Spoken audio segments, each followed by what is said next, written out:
Assalamualaikum warahmatullahi wabarakatuh. Perkenalkan, nama saya Faradila Aina Hafsari dengan nomor induk mahasiswa 530020123, mahasiswa UIN Salatiga yang saat ini sedang menjalani praktek pengalaman lapangan di Pesantren Riset Al-Muhtada Semarang Gunung Pati.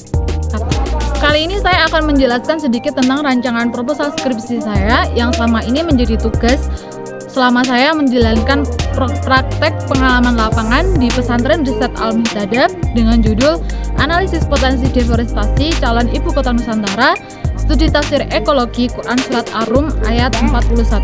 Hal yang melatar belakangi rancangan proposal skripsi saya adalah Presiden Joko Widodo dalam pidato kenegaraan pada 16 Agustus 2019 menyusun rancangan undang-undang yang mengatur secara spesifik tentang Ibu Kota Nusantara.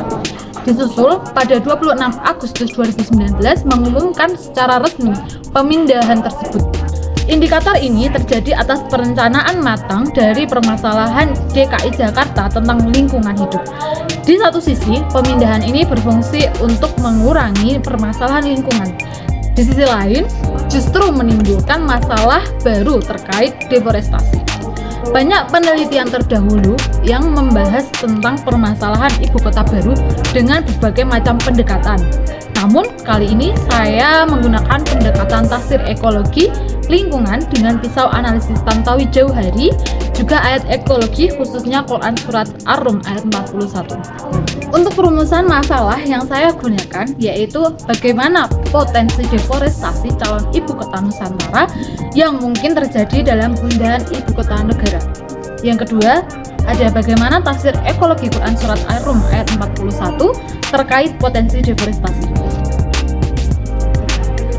Untuk teori yang saya gunakan, saya menggunakan teori ekosentrisme, di mana teori ini semakin diperluas, yaitu menyebut dari dasar filosofi Armenais tentang lingkungan hidup sebagai ekosofi, yaitu deep ekologi, di mana yakni kearifan mengatur hidup selaras dengan alam.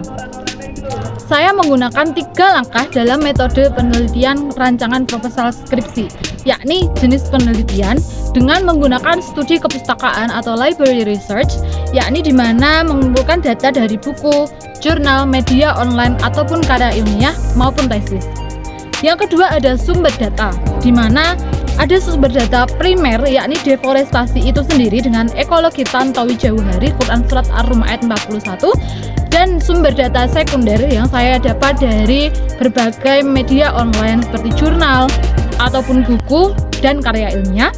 Yang terakhir yakni teknik pengumpulan data, di mana analisis konsep memilih menetapkan masalah penafsiran Al-Quran yang dikaji secara maudhu'i atau tematik, dan deskripsi pokok permasalahan secara teratur, meneliti dari sumber data, mengumpulkan literatur, dan interpretasi pemikiran secara objektif.